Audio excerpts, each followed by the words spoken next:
Bonjour à tous, j'espère que vous allez bien, que vous m'entendez bien, que vous me voyez bien. Dites-moi dans le chat si tout se passe bien pour vous sur la technique, si vous me voyez bien, si vous m'entendez bien, qu'on puisse démarrer ce live. Voilà, je vois qu'il y a pas mal de monde qui se connecte. Je vais partager mon écran. Tac, tac, tac. Voilà, donc pensez bien à me dire dans le chat si vous m'entendez bien, si vous me voyez bien, si tout est OK du côté de la technique. J'ai changé d'ordinateur, donc normalement on ne devrait plus avoir le problème qu'on a eu la semaine dernière, enfin le mois dernier. Du coup, vous devriez parfaitement m'entendre, j'espère.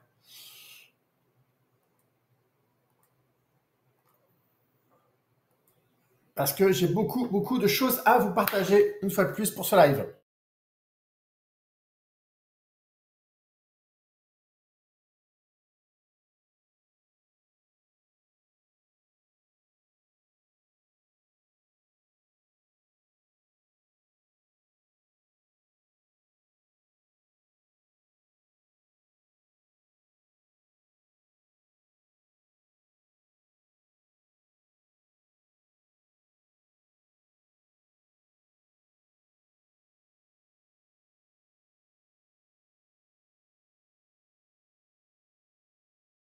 Qui vont nous rejoindre. Donc déjà, j'aimerais remercier et souhaiter surtout la bienvenue à tous les nouveaux investisseurs qu'on a, voilà, qui sont rentrés depuis le dernier live, donc sur octobre et début novembre. Donc voilà, bienvenue à Alain, Aristide, Christian, Daniel, Didier, Fabien, Gérard, Jean-Michel, Jean-Philippe, Jérémy, de Jérémy. Bienvenue à Catherine, Michel, de Michel également, à Nathalie, de Nicolas, à Olivier, Pascal, Patrick, Philippe, Romain, Sékou, Selena, Stéphane, Thierry, Valérie, Vincent, Zorica. Voilà, heureux de voir que... l'image est figée. Heureux de voir que... alors, si l'image est figée, pourquoi l'image serait figée? Tout est OK. Salut la foule. Alors, il est possible que pas de son. Alors, je pense que Jean-François, il n'y a que toi qui as le problème, donc je pense qu'il faut te reconnecter. Donc tout est OK, donc voilà. Donc bienvenue à tous. Donc vous voyez que Capcellar a de plus en plus de succès. Donc il y a pas mal de monde qui nous a rejoints sur ces dernières semaines et ça va ne cesser de se développer. Donc très heureux de voir que la communauté s'agrandit et que il y a de plus en plus d'investisseurs qui nous font confiance et qui rejoignent l'aventure Capcellar. Donc merci à tous pour votre confiance et vous voyez qu'avec le live qu'on va vivre aujourd'hui, comme ça va vous donner un petit peu l'ambiance de ce qui se passe à l'intérieur de Capcellar. L'actualité sur les cryptos, volontairement, j'ai pas fait de zoom cette fois-ci sur, on va dire, les actualités des signaux faibles sur la partie technologique, parce que j'ai vraiment beaucoup de choses à vous partager sur tout le reste, notamment, je pense que vous êtes beaucoup plus intéressés pour savoir qu'est-ce qui a fait qu'on est sorti du marché, qu'est-ce qui se passe actuellement et vers où s'oriente le marché. Donc, du coup, j'ai préféré gagner ces 5-10 minutes pour avoir plus de temps à consacrer à l'analyse de la situation actuelle et également à la présentation des améliorations qu'on a apportées au logiciel Capcellar. Comment vas-tu gérer l'afflux, notamment au point de vue de la communication? Alors, je ne comprends pas trop la question, Jean-François. Sur la partie questions-réponses, on reviendra à la fin, sauf si vous avez des questions vraiment spécifiques sur ce que je suis en train de présenter. Mais du coup, on pourra revenir plus en détail là-dessus, Jean-François. Donc, comme vous avez pu vous en apercevoir, le 18 octobre, on est sorti suite à un signal qui s'est manifesté le 11 octobre. Donc, ce qui s'est passé le 11 octobre, en fait, il y a la moyenne mobile à 50 jours. Donc, je vous rappelle que la moyenne, en fait, donc là, le marché bleu, c'est, la courbe en bleu, là, avec des fortes variations, c'est le marché au jour le jour, donc de la somme des capitalisations boursières des 30 premières cryptos du marché. Donc, nous, c'est notre indicateur principal pour suivre le marché et pour suivre l'évolution de la valorisation du top 30. Et ensuite, vous avez ici la moyenne qui est la courbe jaune, qui est la plus proche de la courbe bleue, c'est la moyenne à 14 jours. Donc, c'est 14 jours glissants. Donc, c'est la moyenne des 14 derniers jours qui avance dans le temps. Et on a la moyenne des 50 derniers jours qui est la courbe verte. Donc, vous voyez qu'on a cassé la courbe des 14 jours, mais surtout, on a cassé la courbe des 50 jours. Et peut-on agrandir ton écran? Alors, moi, de mon côté, non. Mais vous, de votre côté, vous pouvez probablement mettre en, en pleine page. Je sais pas. Voilà, donc tout ça pour vous dire qu'on est sorti parce que vous voyez qu'on a eu un signal de sortie et ensuite on a attendu que la moyenne mobile à 14 jours passe en dessous de la moyenne mobile à 50 jours pour être sûr de ne pas être sorti du marché, ne pas pouvoir re-rentrer dans le marché si ça faisait juste un rebond. Et vous voyez que là, en fait, ça faisait déjà plusieurs semaines que la moyenne à 14 jours et la moyenne que la moyenne à 14 jours et la moyenne à 50 jours flirtaient ensemble. Alors Dominique, nous avons un système de défense contre les chutes brutales du marché, mais rien pour profiter des hausses importantes.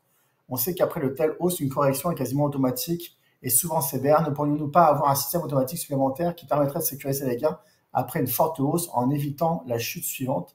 En examinant mon portefeuille, je pense que nous aurions pu éviter une perte de plusieurs milliers d'euros. Ce serait intéressant d'examiner cette possibilité. Alors, je n'ai pas tout compris, Dominique, mais en fait, nous, chaque fois qu'il y a ce genre que vous avez ce genre d'analyse, en fait, c'est que vous êtes trop focus sur le court terme. Et on ne peut pas, en fait, mélanger des choux et des raves. On ne peut pas imaginer, en fait, avoir une logique de trading qui est très court-termiste, comme tu le proposes là, Dominique, et en même temps, avoir une logique sur du long terme.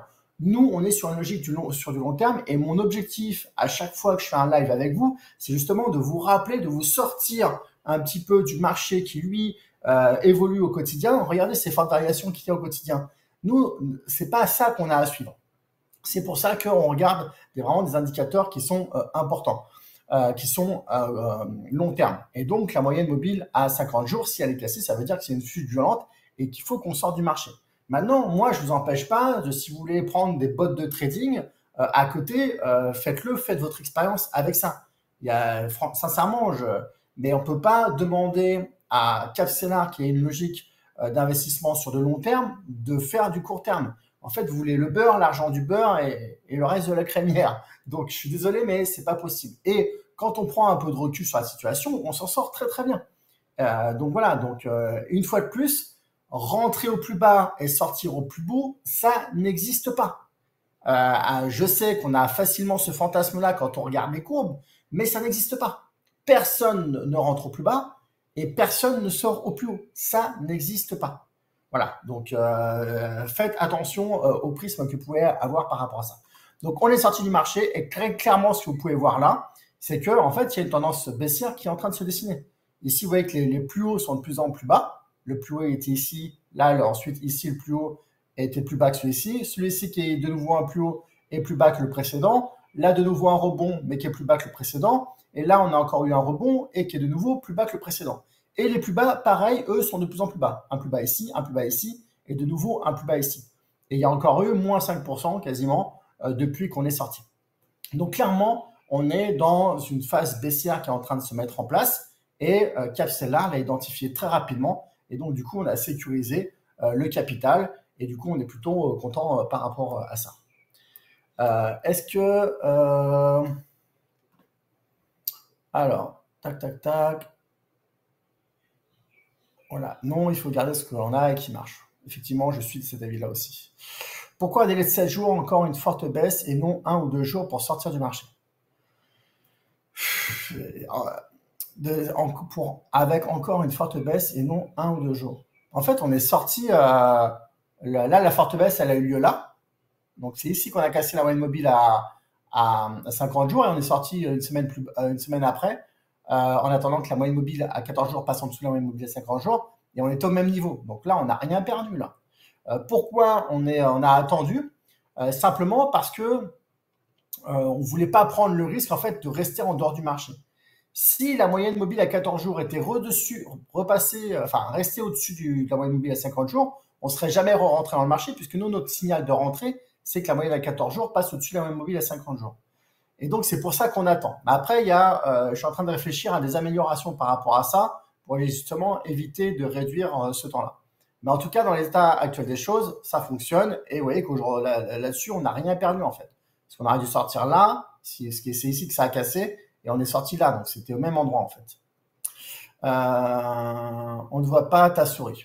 Ah oui, après, ça dépend de quand je la bouge normalement. La logique de Capstellar est très bonne, mais on est clairement évolué dans le bon sens depuis le début de la sécurisation automatique. Ok. La sortie était parfaite. Voilà, bon, très bien. Elle est revenue. Voilà, oui, effectivement, des fois, il faut que je clique pour que la souris revienne. Bon, voilà. Donc ça, clairement, il y a une tendance baissière qui est en train de se dessiner. Maintenant, la question, c'est de savoir qu'est-ce qu'on peut imaginer par la suite. Vous savez que moi, si vous regardez le live du mois dernier, alors on n'avait pas cette séquence baissière qui était en place. Hein. Et d'ailleurs, quand je dis tendance baissière, ça ne veut pas dire qu'on est en bear market. Ça veut dire que là, sur un mois, sur quelques semaines, on est en tendance baissière. Mais une tendance baissière ne fait pas forcément un bear market. Je reviendrai plus tard sur la notion de bear market. Et donc, du coup, le mois dernier, mon hypothèse, c'était encore que on n'a pas eu notre alt season. Je vous rappelle que une alt season, c'est quand toutes les autres cryptos autres que le Bitcoin ont une forte poussée, une forte croissance, alors que le Bitcoin, lui, stagne et, on va dire, ralentit. On n'a pas eu ça, puisque, en fait, en 2021, lors du dernier bull run, le plus haut historique du Bitcoin était à 60 000 $, et que le plus haut historique qu'on a connu sur ce bull run-là, il est monté à 120 000 $, et aujourd'hui, il a descendu à 100 000. D'ailleurs, petite référence, pour ceux qui étaient là il y a un peu plus d'1 an et demi, j'avais annoncé que le Bitcoin allait monter pour le prochain bull run à 120 000. Et en revanche, si vous regardez l'Ethereum, lui, à son plus haut historique de 2021, il était monté à 4 800 $. Et donc, on aurait été en droit d'attendre qu'il fasse au moins x2, lui aussi, parce que normalement, les autres cryptos autres que le Bitcoin montent beaucoup plus haut et beaucoup plus vite. Et en fait, on a, avec l'Ethereum, qui est un petit peu l'étendard, la représentante des autres cryptos autres que le Bitcoin, eh bien, elle n'a fait que réatteindre de nouveau son plus haut historique une fois, 4800, avant d'ensuite redescendre. Donc, effectivement, sur l'ensemble des autres cryptos, ou en tout cas sur l'Ethereum, on n'a pas eu une poussée qui fait qu'on a amélioré, on a fait mieux que le dernier plus haut historique du bull run de 2021. Et c'est ça qui nous laisse penser qu'on est en droit d'attendre une alt season. Et donc, la première des hypothèses, c'est celle que je vous évoquais le mois dernier, avec une conviction qui était assez forte, qui est celle que le marché va rebondir.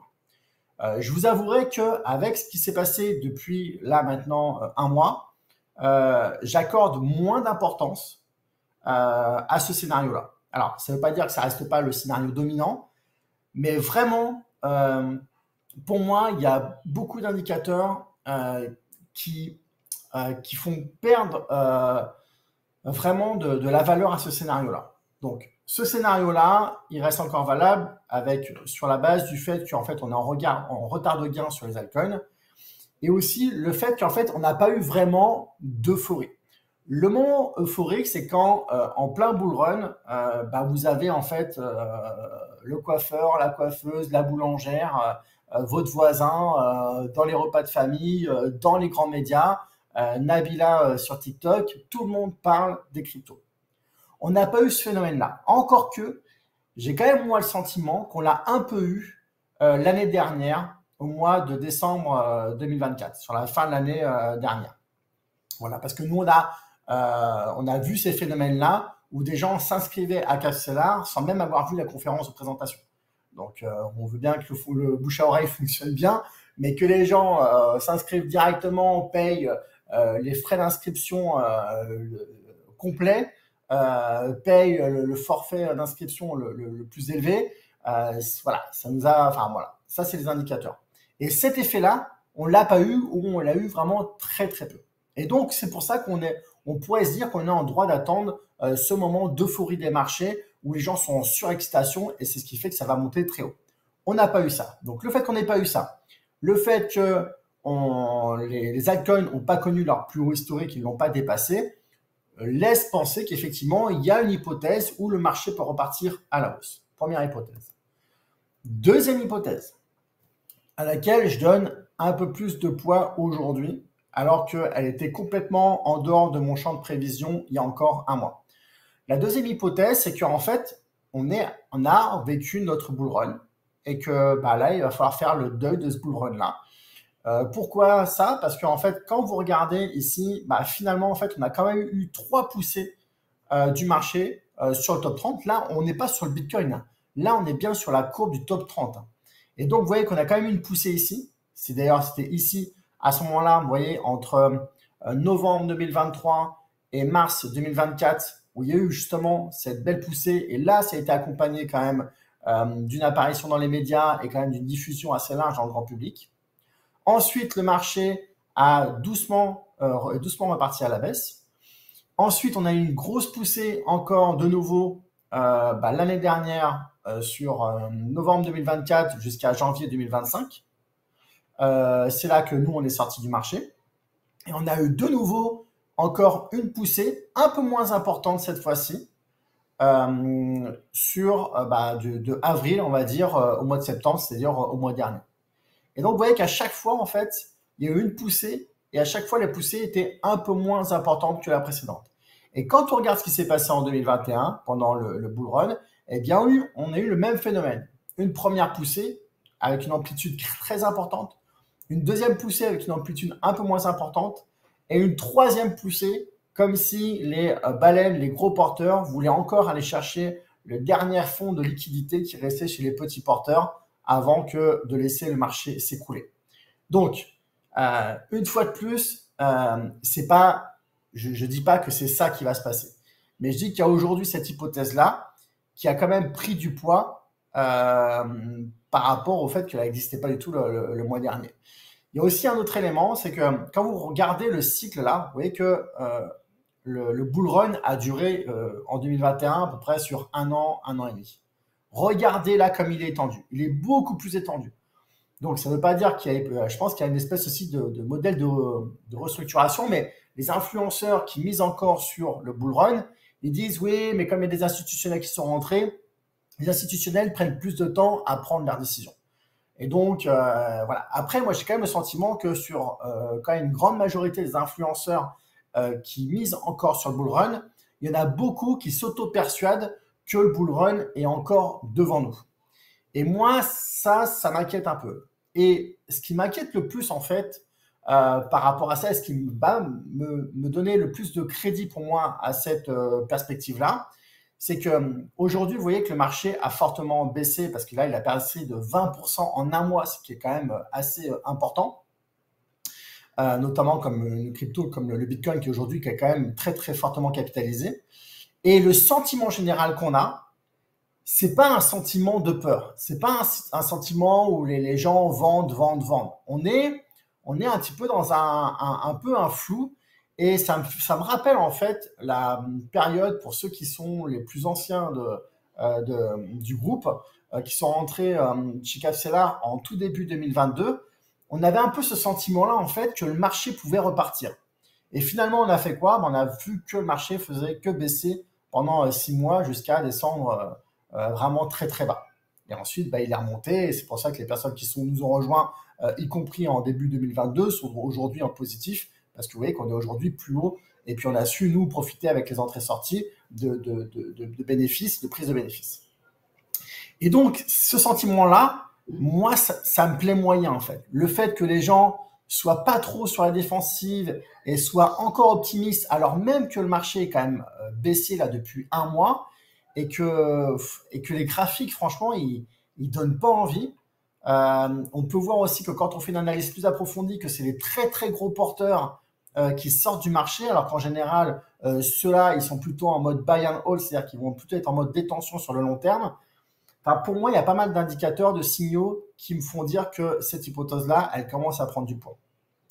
Alors, comment vous réagissez par rapport à ça?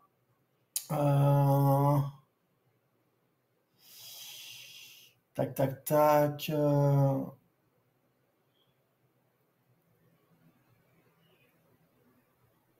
Oui, Charles a raison, effectivement, rien ne nous empêche d'avoir d'autres cryptos sur d'autres supports. Voilà, Joe, je viens de parler justement de la all season. Il y a encore une troisième hypothèse que je vais vous présenter. Le booster AI, tout simplement, il était censé profiter de la all season. Et comme la all season n'a quasiment pas eu lieu, c'est pour ça que il est en retard de gain et en contre-performance. Dominique, si nous étions tenus aux règles d'origine, la sécurisation automatique actuelle n'existerait pas. Effectivement, les entrées et sorties nous ont permis d'améliorer vraiment grandement la performance qu'on a obtenue. Tac, tac, tac. Ok. Donc, on peut encore descendre plus bas pour le BTC. Moi, franchement, aujourd'hui, c'est extrêmement flou et je vais sincèrement vous dire, je suis très, très content on ait sorti tout le monde le 18 octobre. Autant, il y a eu des fois, on a sorti et j'ai dit, bah, il faut faire confiance à la stratégie, mais je me suis dit, ouais, et potentiellement, ça peut quand même repartir vite. Autant là, sincèrement, je suis content qu'on soit en dehors et j'avoue que voilà, ça ne me dérange pas de regarder l'évolution du marché parce que je sais que nous, on est confortable avec notre capital qui est en dehors du marché. Euh, alors, Charles, je fais une précision, hein, les rééquilibrages à la demande ne peuvent pas être faits quand on est en période hors marché. C'est vraiment fait quand vous rajoutez du capital et quand on est dans le marché. Euh, Pierre, on est en bien market sur les grosses cryptos, c'est en évidence, il faut sortir et attendre. Then buy the dip.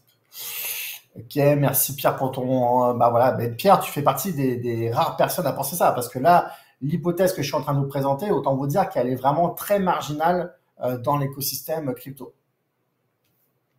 Est-ce que ça veut dire que l'on peut placer les USDC en heure qui nous vient présenter la prochaine marché? Alors Valérie, je préfère en fait qu'on gère ça de notre côté. Après, si vous êtes à l'aise pour le faire, allez-y. Mais voilà, mais je sais que la dernière fois, en fait, il y en avait qui avaient des difficultés pour revenir en arrière, que c'était compliqué techniquement. Donc voilà, donc si vous êtes à l'aise avec ça, vous voulez mettre votre capital en earn, allez-y, parce que de toute façon, la règle mobile à 14 jours est très très loin de la règle mobile à 50 jours, et qu'on n'est pas, c'est pas dans les 15 prochains jours qu'on va rentrer dans le marché. Ça, c'est une certitude. Ambre, donc on ne peut pas mettre de l'argent maintenant. Alors, en fait, il ne faut pas toucher à l'ajout de capital récurrent. L'ajout de capital récurrent, en fait, vient s'additionner à votre portefeuille. Et du coup, quand on va re-rentrer dans le marché, bah, le capital récurrent que vous aurez ajouté à votre portefeuille sera réinjecté et normalement au meilleur moment, puisque bah, on devrait re-rentrer dans une logique dans un marché aussi. Jocelyn, il semblerait que mon compte n'a pas été sorti du marché. Alors là, il faut vraiment contacter urgemment le support. Normalement, on check bien que tous les comptes soient sortis. Donc normalement, ça n'existe pas. Mais si vous vous en rendez compte, prévenez le support de manière urgente. Et c'est aussi pour ça que j'envoie un message à tout le monde. Donc, normalement, vous recevez le mail pour vous dire, vous tenir informé. Et je vais le redire pendant ce live-là, mais faites quand même attention à votre capital, parce que nous, on le pilote, mais si derrière, il y a un problème de connexion avec votre compte, on ne peut pas, nous, en être responsable. Ambre, je n'ai pas de capital récurrent en ce moment, bah, c'est une erreur, Ambre. Voilà. Hypothèse numéro 3. C'est qu'on est en train de vivre une restructuration du marché et que donc le modèle que l'on a connu jusqu'à maintenant, où on a connu 3 bull runs, eh bien en fait ce modèle de cycle de 4 ans, il laisse place en fait à une variation, on va dire, plus linéaire. Alors, plus linéaire, c'est voilà, parce qu'on part de très loin, on part d'un cycle avec des variations qui sont vraiment très saisonnières. Et là, l'idée, c'est de se dire, bah, peut-être que potentiellement, en fait, on rentre dans une restructuration du marché. Cette hypothèse-là peut se justifier par l'arrivée massive des institutionnels. Il faut comprendre que les institutionnels, ils n'ont pas le même fonctionnement que les baleines ou les oldies, comme on les appelle, c'est les anciens de la crypto, qui ont acheté des milliers, des dizaines de milliers de crypto quand elles valaient, enfin de bitcoin quand ça ne valait rien, et qui après, en fait, s'organisaient ensemble dans des groupes privés pour manipuler le marché. Ça, ils pouvaient faire ça avant. Ils peuvent de moins en moins le faire, avec notamment des acteurs qui sont rentrés comme BlackRock, avec les ETF, etc., etc. Donc, potentiellement, le poids qui est arrivé ces derniers mois et ces 2 dernières années grâce aux ETF dans le marché des cryptos peut faire en sorte que le marché se stabilise et que donc on n'ait plus ces effets de cyclicité sur 4 ans. Voilà, et ça c'est le premier point. Le deuxième point, c'est aussi que le marché est porté par le Bitcoin qui lui est rentré dans sa valeur d'usage. Alors, je ne sais pas si vous vous rappelez, mais je vous ai expliqué qu'en fait il y a 2 valorisations. Il y a une valorisation, on va dire, spéculative qui est la valeur en fait qu'on va accorder à une crypto par rapport à son potentiel sur le long terme. Donc ça, c'est purement spéculatif parce qu'aujourd'hui, elle n'est pas rentable, elle ne crée pas réellement de valeur sur le marché, elle ne répond pas réellement à un problème en phase d'usager. Et il y a une valeur d'usage qui dit, en fait, on utilise vraiment la crypto et ça résout vraiment un problème aujourd'hui. Pour moi, et ça c'est un truc que je dis déjà depuis pas mal de temps, le Bitcoin est rentré dans sa valeur d'usage à partir du moment où les États ont considéré que ça pouvait être une valeur refuge. Certains États ont décidé que ça devait être une monnaie nationale, reconnue nationalement. Le FMI commence à se battre justement contre ces États-là pour leur dire non, vous n'avez pas le droit de faire ça. Donc ça veut dire que quand même ça a une importance, parce que si le Bitcoin était inexistant, le FMI ne s'en soucierait pas. Il ne se soucierait pas qu'il y ait toujours des inégalités, etc., etc. Donc il y a quand même, voilà, aujourd'hui on rentre dans une valeur d'usage pour le Bitcoin. Et du coup, le Bitcoin, de fait, à lui tout seul, polarise une grande partie de la valeur capitalistique du marché. Et du coup, le jeu spéculatif qu'on a et qu'on a eu sur les précédents bullruns sur les altcoins devient de plus en plus marginal. Alors, il est quand même toujours existant parce qu'on a quand même, vous voyez, ces pics qu'on a eu là, mais il est marginal sur la valeur capitalistique globale du marché. En tout cas, c'est ma perception aujourd'hui. Et donc, il y a cette troisième hypothèse qui dit que potentiellement, le marché, voilà, là, ce qu'il a fait sur 1 an et demi, où nous, on considérait que c'était un bull run, peut-être en fait que c'est l'amorçage d'une nouvelle structuration de marché où le marché va fluctuer comme ça dans le temps, sans passer forcément par un bear market, sans forcément passer par un hiver crypto qui va durer 1 an et demi, voire peut-être 2 ans. Donc voilà, peut-être qu'on va échapper à ça parce que justement, grâce à cette restructuration du marché, mais ça, malheureusement, on ne peut pas le savoir aujourd'hui. Hélène, tu disais être confiant pour la fin de l'année. Voilà, c'est exactement ce que je viens d'expliquer, Hélène. C'est que les scénarios aujourd'hui changent par rapport aux 6 semaines qui viennent de s'écouler. Alors, est-ce qu'il y a eu d'autres messages? Tac, tac, tac.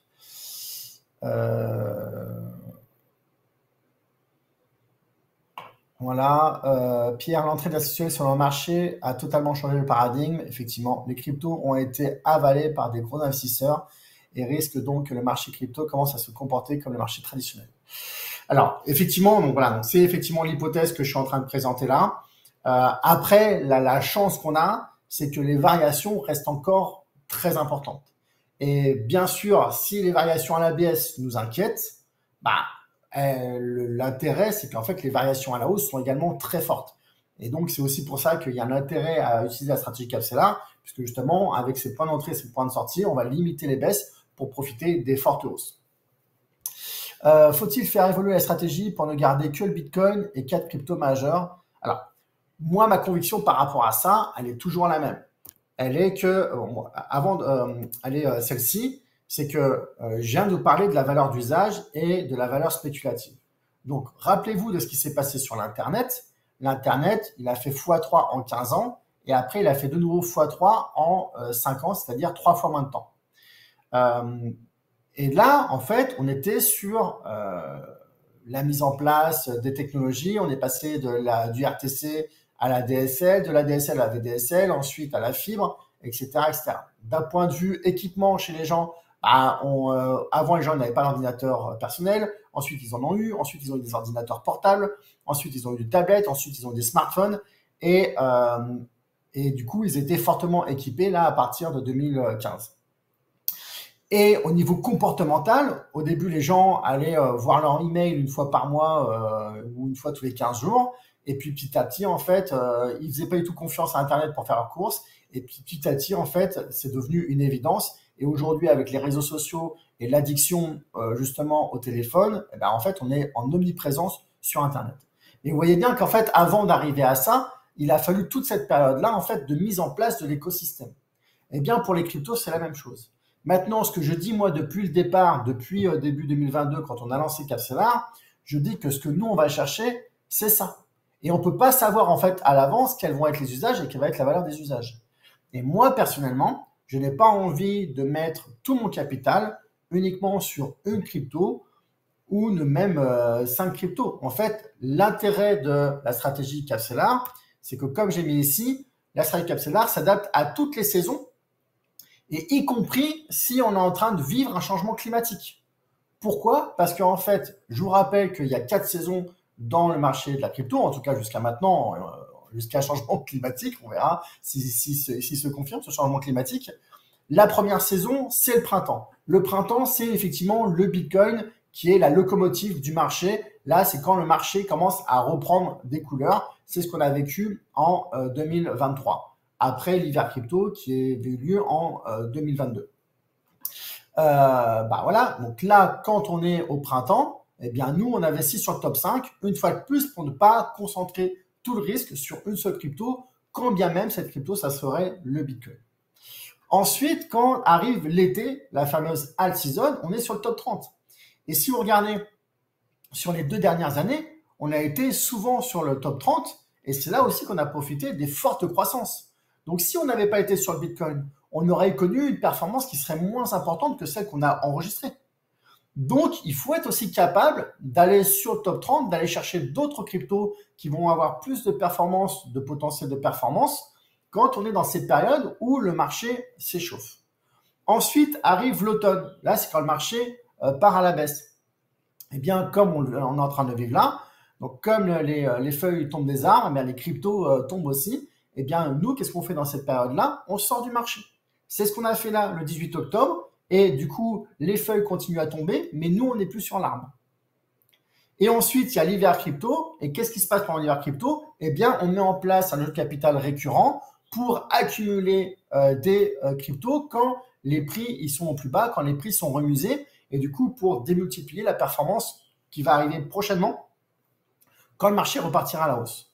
Eh bien, vous voyez qu'en fait, en étant adapté à ces 4 saisons-là, même s'il y a un changement climatique, et que les saisons, au lieu d'être sur 4 ans, elles sont plus que sur 2 ans ou sur 1 an ou sur 6 mois, peu importe en fait.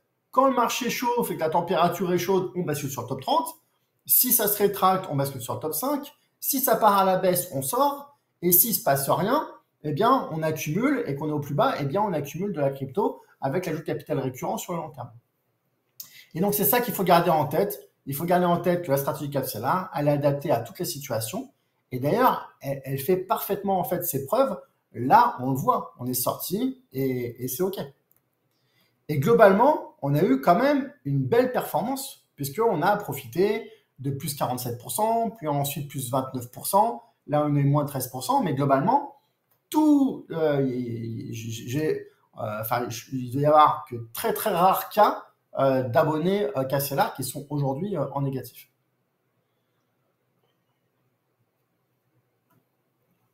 La très grande majorité, y compris ceux qui sont rentrés en début 2022, donc à un moment qui n'était pas très favorable, sont aujourd'hui en positif. Tac, tac, tac, je vois s'il y a des remarques.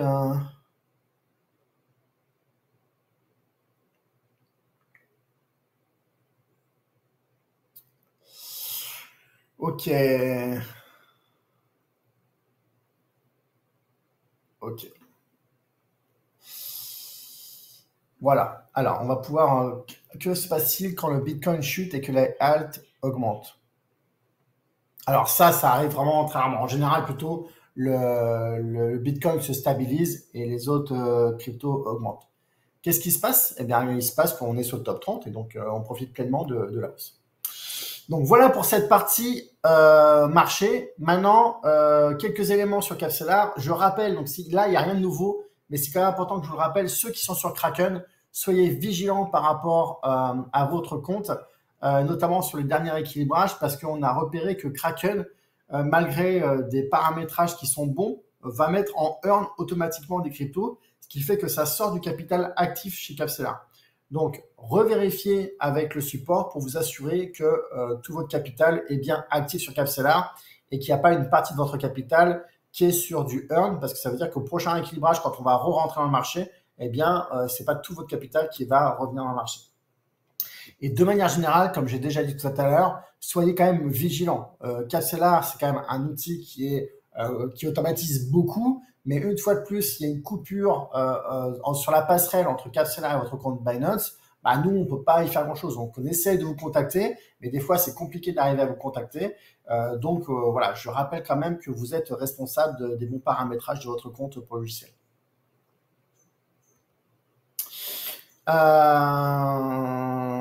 Alors, actualité maintenant de Capsela. Alors, il y avait pas mal de monde, surtout des personnes en fait qui s'intéressent à Capsela pour nous rejoindre, qui se posaient des questions sur le fait qu'on était sur liste noire. C'est quelque chose qu'on a évoqué à plusieurs reprises lors des lives où j'ai toujours répondu de manière 100% transparente. Mais comme il y avait pas mal de questions qui s'accumulaient, notamment sur les personnes qui s'intéressaient pour rejoindre Capsela, j'ai décidé d'enregistrer une vidéo interview où on balaye vraiment dans le détail l'ensemble des aspects qui sont liés à la régulation et tout ce qu'on a mis en œuvre de notre côté pour eh bien, avancer sur ce sujet de régulation. Je vous invite à aller regarder cette interview si ça vous intéresse. Voilà, et du coup, je vous ai mis le lien ici, là, donc normalement, vous avez un bouton qui est apparu. Et comme vous êtes à l'intérieur et que vous vivez de l'intérieur tous les lives et vous savez ce qu'on met en place pour améliorer le logiciel, eh bien, écoutez, si vous pouvez, en dessous de la vidéo, déjà, je pense que ça sera très important pour vous parce qu'on a fait dans un souci pédagogique pour expliquer quels sont les enjeux de la régulation et aussi quelles sont les limites de la régulation et qu'est-ce qui nous impose et notamment des choses très contraignantes alors qu'on ne détient pas les fonds des clients. Donc voilà, vous allez, je pense, apprendre plein de choses et je pense que c'est une bonne chose de vous informer par rapport à ça. Voilà, Guy qui l'a vu apparemment, il dit que la vidéo est très claire, donc merci Guy pour ce retour. Et donc s'il vous plaît, si vous pouvez nous aider, c'est que toutes les personnes qui vont arriver sur cette vidéo pour voir avec un titre accrocheur et volontairement racoleur pourquoi Capsela est sur liste noire de l'AMF ou Capsela est sur liste noire de l'AMF, c'est justement pour que les gens regardent et comprennent, eh bien, c'est de mettre un avis en commentaire sous la vidéo pour bien simplement raconter votre expérience de Capsela. Vous êtes totalement libre de dire ce que vous voulez, mais c'est clair que ça donnera du poids en fait à l'effort que l'on fait de notre côté pour avancer sur cette notion de régulation. Donc je vous rappelle qu'on est en train d'ouvrir une filiale en Estonie et que d'ici un mois, on devrait être en capacité de proposer un premier projet, une première version du projet, sachant que comme on a déjà fait le travail pour le Luxembourg, on a déjà beaucoup avancé sur le dossier et normalement, on devrait être prêt avant la fin des licences nationales et du coup, pour pouvoir profiter de l'opportunité de marché qu'il y aura parce que, comme je le dis dans l'interview, pour moi, cette régulation MiCA va faire disparaître 80% des acteurs du marché qui sont actuellement aujourd'hui. Et du coup, forcément, ça va faire une opportunité pour ceux qui seront assez robustes financièrement pour affronter ce coût de la régulation. Alors, donc le lien, vous l'avez là. Après, là, je vais vous le donner, il suffit de cliquer sur le bouton et du coup, après, vous pouvez faire un copier-coller. Après, sinon, si vous tapez YouTube Capsela, j'imagine liste noire AMF, je pense que vous devriez tomber dessus.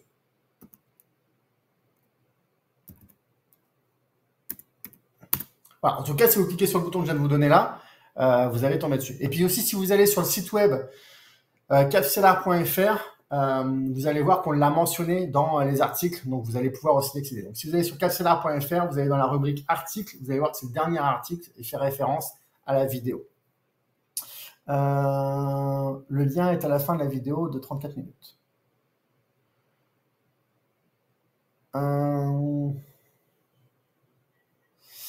Alors, si vous n'avez pas de retour du support, n'hésitez pas à relancer le support. Mais je suis étonné parce que normalement, on fait en sorte d'être... et je pense qu'il y a Estelle qui doit être avec nous là pendant le live. Et du coup, Estelle va reprendre contact avec toi, Elise, pour regarder ça de plus près. Valérie, désolé d'insister, mais Capsela prévient... Oui, en fait, on prévient systématiquement quand on sort du marché et quand on re-rentre dans le marché. Donc oui, Valérie, par rapport à ça. Maintenant, Valérie, je vois que tu es sur un mail orange.fr. Et donc, si tu es là aujourd'hui, ça veut dire que tu as reçu le mail. Mais on a remarqué que Orange, parfois, mettait nos emails en bounce. Ça veut dire qu'une fois que nous, dans notre logiciel, c'est marqué en bounce, ça veut dire que ça a été rejeté par Orange.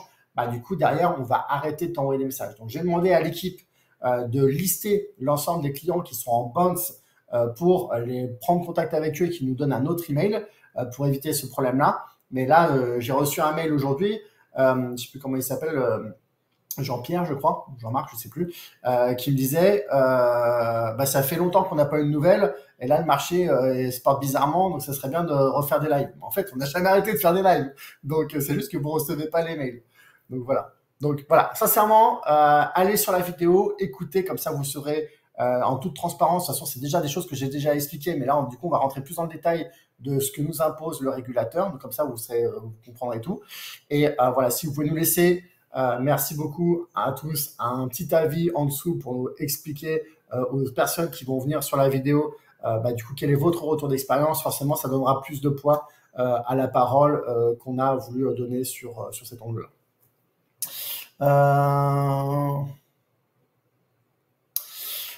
Alors, on va continuer à avancer dans la présentation. Nouvelle organisation au niveau des sites web. Avant, vous avez capcellar.ai. Donc maintenant, le capcellar.ai, il est dédié au site en anglais. Donc, si vous parlez anglais, il n'y a pas de problème, vous pouvez aller dessus. Et pour la version française, c'est capcellar.fr. Et donc, l'URL pour envoyer sur l'offre de parrainage, c'est capcellar.fr/parrainage. Donc voilà, nouveau site internet, capcellar.fr. Maintenant, la zone membre, elle est toujours sur app.capcellar.io. Donc ça ne change pas. Donc vous allez toujours avoir accès à la zone membre via l'adresse app.capcellar.io. Voilà, je voulais vous signaler cette nouvelle organisation. Donc notez de votre côté capcellar.fr/parrainage. Vous voyez, je l'ai repris ici. Ou app.capcellar.io pour la zone membre. Là, je vous ai mis un petit update du taux de service de Capcellar, donc l'accès aux différents sites internet. Donc, vous voyez que sur les 2 derniers mois, on n'a eu que du vert. Donc, le site a été full disponible. Et aujourd'hui, j'ai le plaisir de vous annoncer une toute nouvelle fonctionnalité. On reçoit régulièrement des messages qui nous disent « Oui, apparemment, j'ai eu un problème de paiement avec ma carte bancaire. » Mais je voudrais quand même m'assurer que c'est bien vous. Donc, est-ce que vous pouvez m'assurer que c'est bien vous? Donc, en fait, on vous envoie un message et vous nous renvoyez un message pour nous demander est-ce que c'est bien nous. Et ça, c'est normal parce qu'en fait, je vous ai beaucoup sensibilisé sur le fait qu'il y avait des arnaques. Donc, vous avez tout à fait raison et c'est un bon réflexe que d'avoir ça. Mais du coup, vous voyez bien que ça apporte quand même de la lourdeur et de votre côté et de notre côté, en fait, pour à chaque fois justifier que c'est bien nous. Donc, on a ajouté une fonctionnalité dans le logiciel. Et quand vous allez vous connecter sur app.capcellar.io, vous allez voir que maintenant, en haut à droite, vous allez avoir une petite enveloppe. Et sur cette petite enveloppe, eh bien, vous pourrez avoir accès à l'ensemble des messages qui vous ont été envoyés depuis chez nous. Donc, ce n'est pas une interface de messagerie. Donc, ce n'est pas à partir de la zone membre que vous allez pouvoir aujourd'hui envoyer des messages.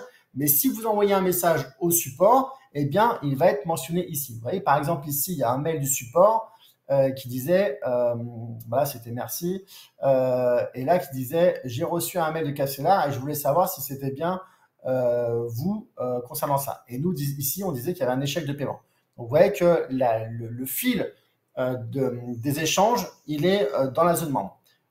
Quand je vous envoie un mail pour vous avertir qu'il y a un live, il y aura écrit ici product.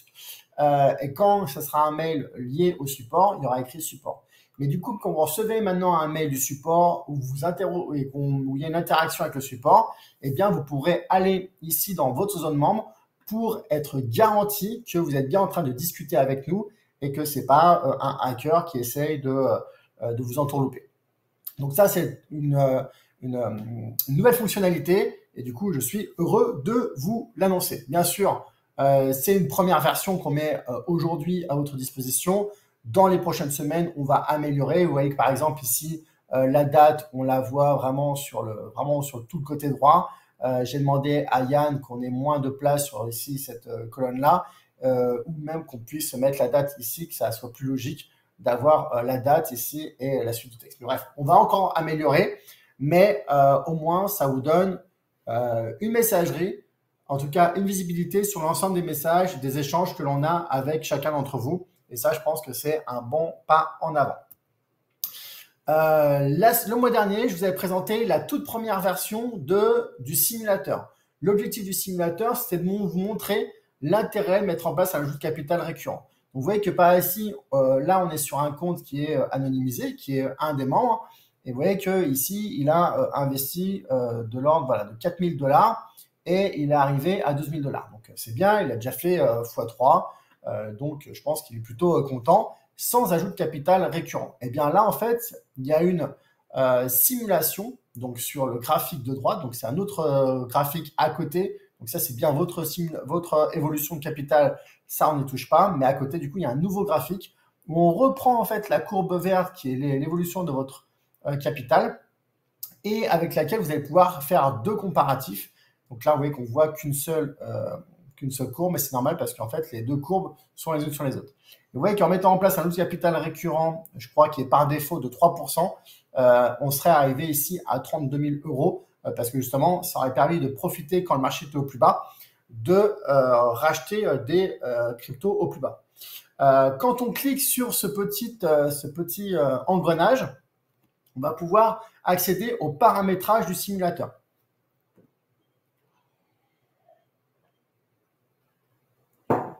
Alors, ici, vous avez deux choses. Vous avez l'évolution avec l'ajout de capital récurrent. Donc là, ce qu'on va faire, c'est qu'on va prendre votre capital de départ et vous allez pouvoir changer ici le pourcentage du capital de départ ajouté en capital récurrent. Alors aujourd'hui, c'est en pourcentage. Peut-être qu'on va améliorer sur les prochaines semaines et remplacer le pourcentage par une valeur en valeur absolue, par exemple 100 $, 200 $, 300 $. Mais ça s'appuie sur le pourcentage parce qu'en fait, moi, la recommandation que je fais, c'est que vous devriez être en capacité de mettre 3% de votre capital de départ en ajout de capital récurrent. Et ici, vous avez la possibilité de faire vous-même une autre simulation avec un capital de départ qui serait différent et avec aussi un pourcentage d'ajout de capital récurrent mensuel qui serait différent. Et ce qui vous permet en fait d'avoir, disons, trois courbes. La courbe verte qui est la courbe d'évolution de votre capital à vous, qui est la courbe réelle.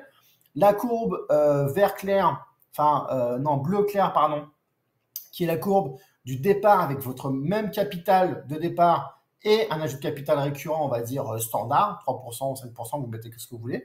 Et ensuite, vous allez pouvoir faire d'autres simulations avec un capital de départ différent et un ajout de capital aussi récurrent qui va être différent. Et comme ça vous permet en fait de voir des différences de variation en appliquant strictement la stratégie Capsela. Parce que vous pouvez voir ici qu'il y a une période de plateau, c'est la période où on était en dehors du marché. Ouais, vous voyez qu'il y a déjà une belle performance via Capsela, mais regardez la performance magnifique qu'on a obtenue en faisant un ajout de capital récurrent. Donc, une fois de plus, rappelez-vous que le capital récurrent, c'est vraiment quelque chose qui va vraiment renforcer la performance. Ici, pour vous rappeler ce que je présente lors de la formation de présentation de Capsela, là, sur un historique, sur une fenêtre de tir de 6 ans, sans capital récurrent, on aurait fait plus 83 000 € de plus-value. Avec un ajout de capital récurrent sur un capital de 10 000 € de départ de 300 € par mois, on aurait fait 110 000 € de plus-value, c'est-à-dire 32% de plus. Mais ce qui est plus important que ça, c'est qu'en période baissière, donc là, on a juste pris la même fenêtre, sauf qu'on l'a décalée de 2 ans, pour la faire démarrer au 1er janvier 2018, qui était une très très mauvaise période pour rentrer dans le marché. Et vous voyez que sur 6 ans, le marché était baissier, donc du coup, on aurait fait moins 24% sans ajout de capital récurrent, alors qu'avec un ajout de capital récurrent, on serait en positif de plus 189%. Donc, sincèrement, mettez en place un ajout de capital récurrent si ce n'est pas déjà fait, parce que ça va vraiment renforcer la sécurité de votre capital. Parce que, en fait, sur toute la période où on est au plus bas du marché, eh bien, on continue à acheter des cryptos. Donc, forcément, quand le marché va monter, on va obtenir une performance qui sera supérieure sur toutes les cryptos qu'on a rachetées ici au plus bas. Et donc, c'est ça l'enjeu. L'enjeu, c'est vraiment de s'inscrire une fois de plus sur du long terme pour être sûr de fiabiliser votre performance de votre portefeuille sur du long terme. Alors, qu'est-ce que vous partagez là-dessus, sur ces échanges-là? Est-ce que ça vous parle, l'ajout de capital récurrent? Oula, je vois que ça bataille entre Charles et Dominique. Bon, je vous laisse batailler entre vous.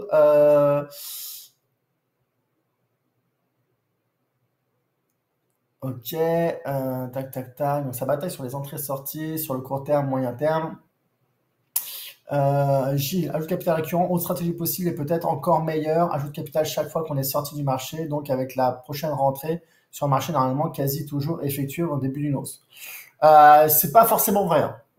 Faites attention aux préjugés que vous avez, c'est pas forcément vrai, mais de toute façon, quoi qu'il arrive, moi je suis d'avis en fait de vraiment lisser l'ajout de capital récurrent sur très long terme pour ne plus avoir à vous en soucier. Dès que vous allez mettre la manipulation manuelle, forcément vous allez avoir un sentiment, une émotion derrière.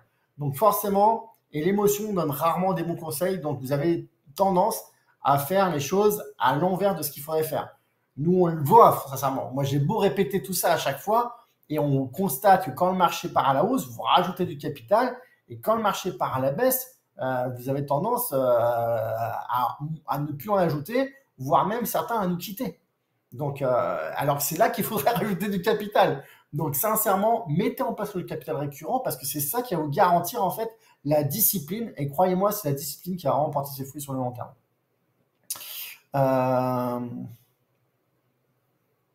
Donc effectivement, nous, on a eu 3-4 hausses massives, et ce qui fait que la plupart la très très grande majorité des investisseurs capsulaires sont largement positifs.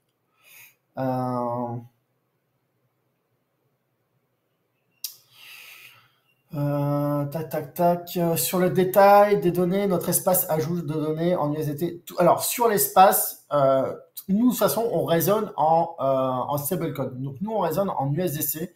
Donc, parfois, enfin, souvent, notamment dans les rééquilibrages, on vous met l'équivalent en euros, mais du coup, on traduit, on convertit du dollar à l'euro au moment où le rééquilibrage a été fait. Mais nous, notre fonctionnement s'appuie sur du dollar.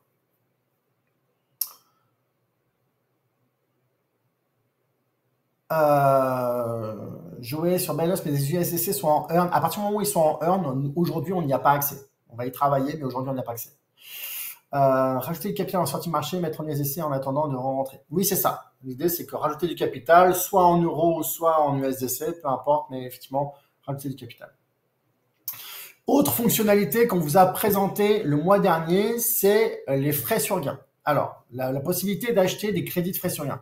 Donc, je vous rappelle le principe, c'est que quand il y a le marché est en hausse, il y a en fonction des forfaits, 5%, 4% ou 3% de frais sur gain qui sont appliqués.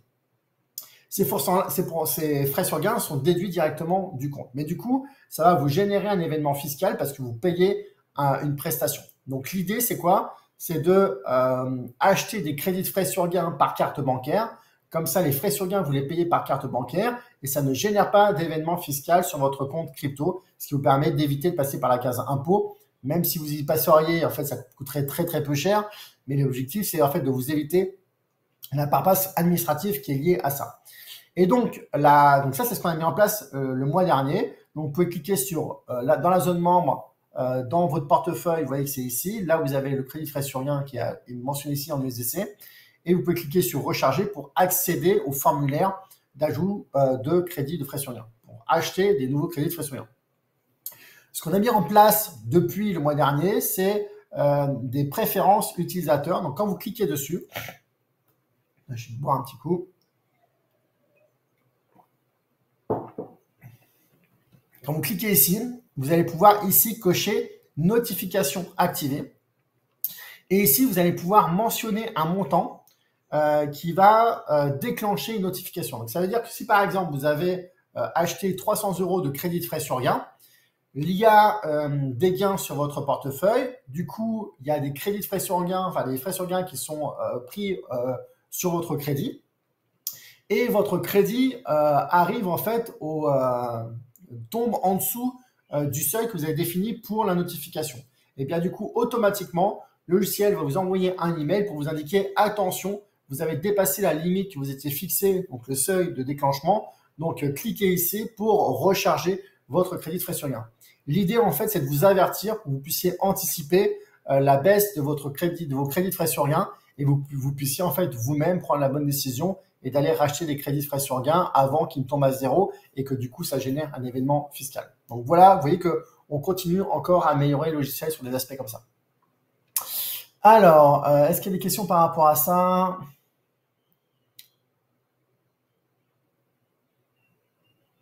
Alors, Nathalie, j'ai déjà répondu. Oui, on va prévenir avant de rentrer dans le marché pour sortir des earns. Donc ça, oui, effectivement, j'ai déjà répondu à la question. Mais oui, c'est ça, Guy. Donc Guy dit bizarrement en finance, en bourse, lorsque c'est les soldes, les gens ont peur. En fait, les gens ont toujours le fantasme de vouloir acheter au plus bas pour revendre au plus haut, mais quand le marché est au plus bas, il n'y a plus personne pour acheter. Et c'est pour ça que c'est difficile, en fait. Et quand le marché est au plus haut, les gens pensent toujours que ça va continuer à monter, donc ils ne sont pas non plus revendeurs. Euh,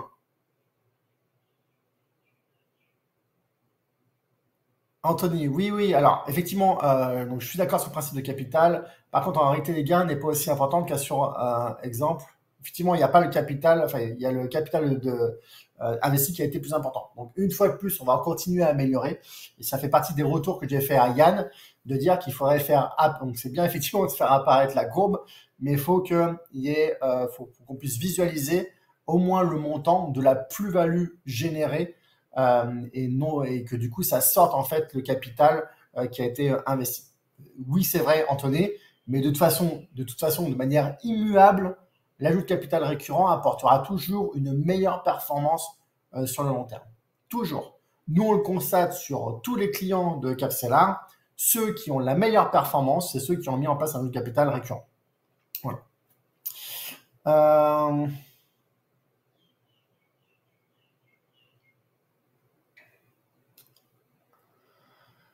Alors ensuite, tac, tac, tac. Monica, j'ai eu 1984 dollars de frais sur gain, cela est à déclarer aux impôts. Si c'est sur une année complète, par exemple l'année 2025, oui Monica, il faudra le déclarer.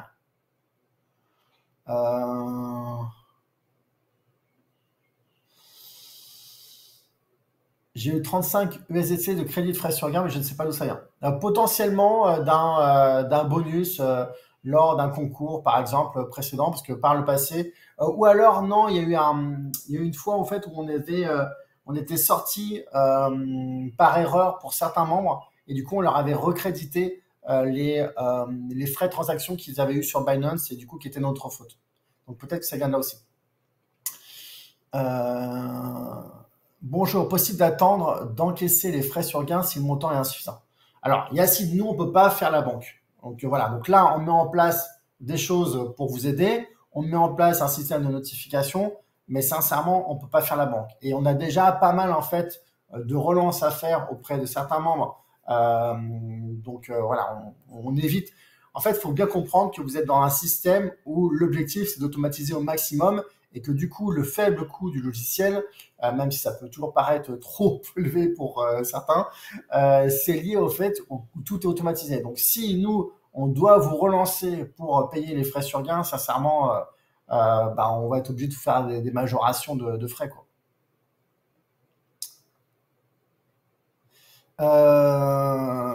Ces options ne sont que sur Capcellar France. Non, non, c'est valable pour tout Capcellar.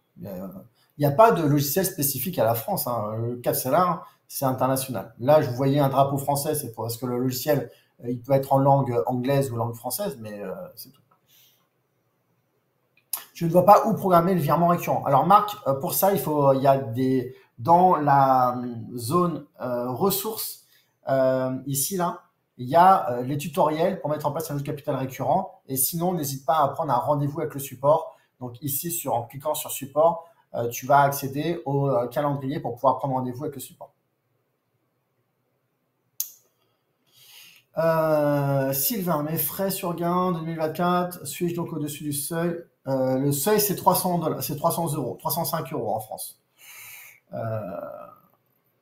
Donc voilà. Donc si vous avez déjà dépassé 305 €, oui, mais ça sera valable pour l'année prochaine. Voilà, donc on continue à développer des petites pépites. Pour vous donner un petit peu de visibilité, dans les prochaines semaines, nous, on va lancer un pen test.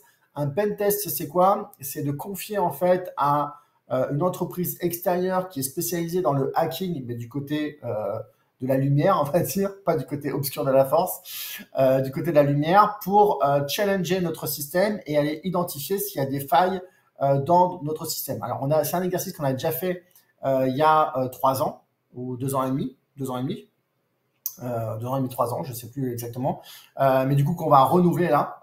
Et du coup, après, à partir de maintenant, on va faire un exercice comme ça tous les ans avec des prestataires différents pour justement à chaque fois aller identifier, voilà, renforcer en fait la robustesse, la sécurité de notre système, sachant que je vais enregistrer une vidéo aussi par rapport à ça, mais rappelez-vous que la principale faille de sécurité, c'est vous-même. Si un hacker vous appelle pour se faire passer par le support de Binance ou pour le support de Ledger et qui vous dit bah, attention, vous avez une connexion en Allemagne sur votre compte ou une connexion je ne sais où sur votre compte, et là vous allez dire ah non, c'est pas moi, et du coup la personne, c'est là qu'elle va vous faire transférer votre argent sur son compte. C'est ça le risque le plus important que vous avez aujourd'hui. C'est pas un risque de sécurité, mais forcément nous, plus on grossit, plus on est obligé de mettre en place en fait une robustesse sur la sécurité.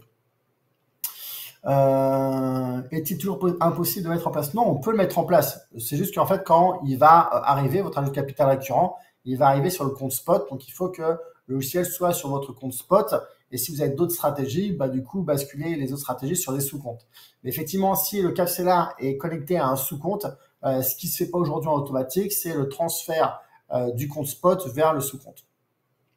Et au mois de décembre, on va vous sortir une nouvelle fonctionnalité pépite. Je vous en dis pas plus pour l'instant. Je le garde en cadeau surprise. Et puis surtout, j'espère qu'on va s'assurer de la faisabilité et que la faisabilité nous permettra de le faire et que ce soit opérationnel dès le mois de décembre. Donc, je garde ça sous le coude. Et un cadeau qu'on va vous faire, c'est qu'on va participer au salon CryptoXer, du coup, à Auxerre en France, le 16 et 17 janvier. Et du coup, c'est un salon qui se déroule sur 2 jours, les vendredis 16 janvier et samedi 17 janvier. Donc, si ça vous intéresse, eh bien, on pourra vous offrir des passes pour y accéder. Et comme ça vous fera l'occasion de venir nous voir. Donc, je partagerai le mois prochain un formulaire d'inscription pour que les personnes intéressées viennent voilà, s'enregistrent et qu'on puisse leur faire parvenir une invitation gratuite. Et un dernier point, toujours, rappelez-vous, voilà, vigilance, je viens de vous en parler, une fois de plus, les pirates, eux, ne prennent pas de vacances, donc ne soyez pas dupes. Quand vous êtes contacté par téléphone ou par mail, soyez hyper vigilants pour vous assurer de qui c'est au bout du téléphone ou au bout de votre email. Et voilà, et je suis à votre écoute si vous avez des questions, puisque j'ai passé tout en revue, et vous voyez qu'on on arrive déjà à 1 heure de live. On a de plus en plus de choses à dire. En tout cas, j'espère que vous avez aimé les améliorations qu'on a apportées au logiciel et l'analyse du marché que je vous ai partagée en introduction. Alors, tac.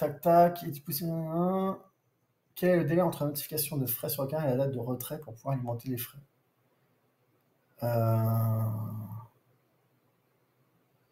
Alors en fait, c'est le moment du rééquilibrage. Nous, c'est Yacine, c'est à ce moment-là que nous, on sait où est-ce que vous en êtes sur vos crédits de frais sur gain et vos frais sur gain. Et du coup, c'est à ce moment-là en fait qu'on va déclencher la notification, si le seuil a été dépassé. Jean-François, allez hop, je dois me santé, à très bientôt, comme disent nos amis Genevois. Merci Jean-François d'avoir participé. Nathalie, ah oui, c'est chez moi, Auxerre, ça m'intéresse. Bah, super, on pourra se voir là-bas, Nathalie. WhatsApp pour les arnaques, effectivement, les hackers aiment bien aussi utiliser WhatsApp. Je dois vous laisser, Jocelyne, merci. Super boulot pour l'équipe Capstellar, bravo, merci pour les feedbacks. Merci Marie-Paul aussi. Peux-tu réexpliquer les crédits de frais? Alors, les crédits de frais sur gain, en fait, chaque fois que le marché est en hausse, il y a des frais sur gain qui sont appliqués sur la valorisation de votre portefeuille. Ces frais sur gain sont prélevés sur votre compte crypto et comme les frais sur gain vous servent à payer un prestataire qui en l'occurrence est Capstellar, c'est considéré par l'État, par l'administration fiscale, comme un événement fiscal puisque c'est comme si vous sortiez en fait une plus-value de votre portefeuille. Et donc, ça va générer ce qu'on appelle un événement fiscal. Ça ne veut pas dire que ça va forcément générer un impôt, mais ça va générer un événement fiscal. Si la somme des retraits que vous faites dépasse les 305 €, eh bien, vous êtes obligé de faire une déclaration fiscale des entrées et des sorties. Une fois de plus, ça ne veut pas dire que vous serez imposé, mais ça voudra dire que vous devrez faire un état des lieux, des entrées et des sorties pour que l'État puisse évaluer si vous avez fait une plus-value, si vous avez fait une plus-value pour pouvoir vous imposer dessus.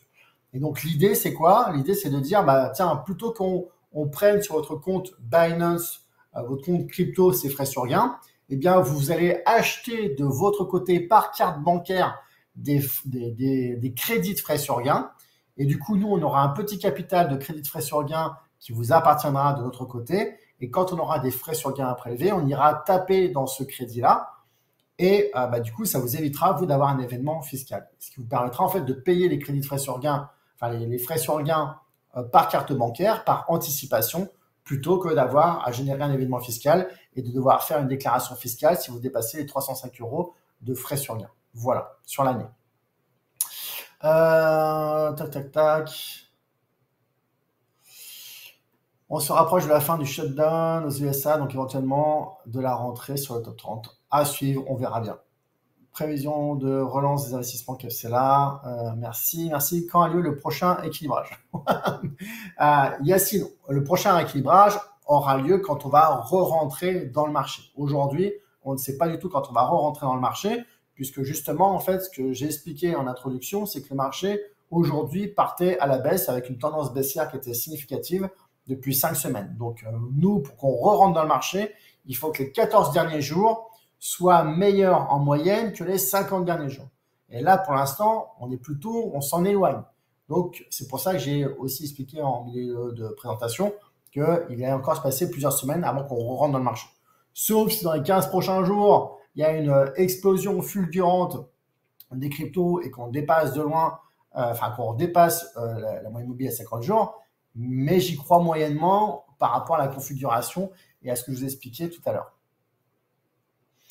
Élise, merci infiniment pour ton accompagnement, toujours aussi pertinent et bienveillant. Les nouveautés sur le site sont top. Merci Élise pour ce feedback. Yacine intéressé aussi pour Oxer. Donc pour Oxer, ne vous inquiétez pas, je ferai partager le mois prochain un formulaire d'inscription pour pouvoir vous envoyer des invitations gratuites. Guy, merci Florent pour ce rendez-vous mensuel et toute l'équipe et pour les évolutions et le travail fait. Merci à tous pour votre feedback, c'est très sympa. Premier jour chez Castellar, très content de faire partie de l'aventure. Bienvenue Nicolas et hâte de pouvoir faire progresser le capital quand le marché repartira à la hausse. Donc ces frais donnés à un prestataire ne sont pas déductibles des impôts. Alors ça, la déductibilité des impôts, c'est autre chose. Mais en fait, ce qu'il faut percevoir, déjà non, ils ne sont pas déductibles des impôts, mais ce qu'il faut voir en fait, c'est comme si vous preniez une plus-value pour payer un service. Voilà. Vous fassiez un retrait plus qu'une plus-value. Frais sur gain top comme idée et réduction de temps administratif. Oui, effectivement. Merci Florent pour la parfaite clarté des informations. Tac, je vais arrêter de partager mon écran. Merci Florent pour ce bel exposé. J'attends impatiemment que le support nous contacte, comme l'a gentiment annoncé Estelle. Bon, voilà. Si Estelle t'a déjà pris contact avec toi, c'est parfait. Voilà. Je vous rappelle, pensez bien à aller sur la vidéo sur la régulation et nous laisser un petit avis, un petit feedback. Sincèrement, ça nous aide beaucoup parce que vous êtes à l'intérieur, donc vous savez tous les efforts qu'on fait pour améliorer le logiciel et aller de l'avant. Mais ça, c'est pas forcément visible de l'extérieur. Donc, tous les avis que vous pouvez laisser sur Capstellar sur Internet nous seront précieux pour nous aider à mieux nous faire connaître et à grandir. Joël, tu m'as lu un peu vite tout à l'heure. Mes USDC sont en earn, mais dispo pour le spot. Alors, pourquoi vous ne pouvez pas le prélever là-dessus? Mais en fait, non, j'ai pas lu rapidement. C'est que s'ils sont en earn, nous, l'API ne peut pas y accéder. Donc, ça peut être sur le... Voilà, si c'est en earn, l'API ne peut pas y accéder. Mais on y travaille,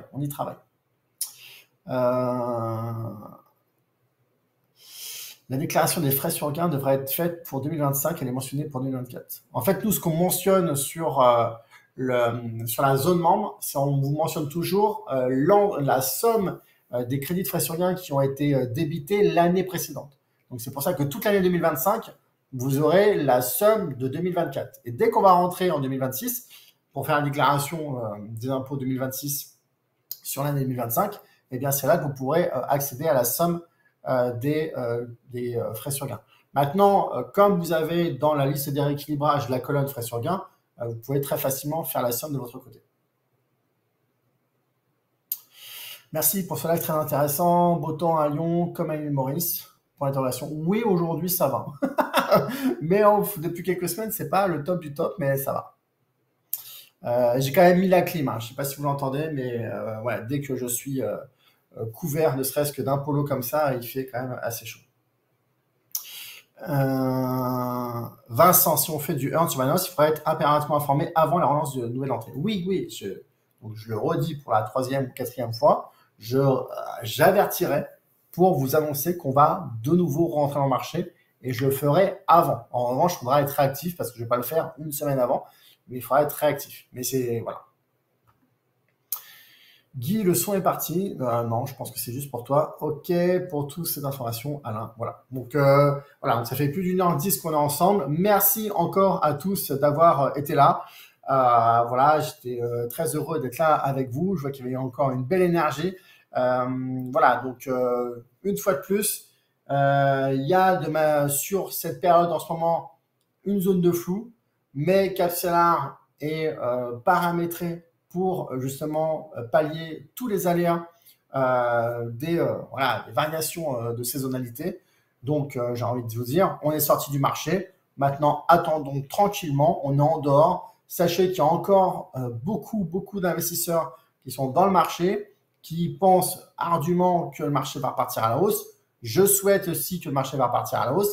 Mais en tout cas, nous, on est sorti de la zone d'incertitude et je pense que vous pouvez dormir de manière beaucoup plus sereine que tous les investisseurs qui sont encore dans le marché. Donc voilà, donc merci encore à tous d'avoir suivi ce live. Et bien écoutez, je vous dis au mois prochain, à dans un mois. Et d'ici là, nous, on continue à travailler de notre côté. Si vous avez n'importe quelle question, n'hésitez pas à l'envoyer au support sur support@capstellar.com.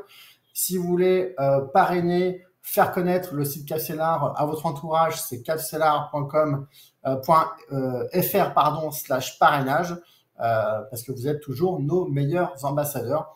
Et dernier rappel, allez-y, n'hésitez pas à aller sur la vidéo YouTube où on parle de la régulation et ce qu'on met en place chez Capstellar pour obtenir la licence MiCA et laissez un petit commentaire juste en dessous pour partager votre retour d'expérience. Une fois de plus, votre aide nous sera précieuse.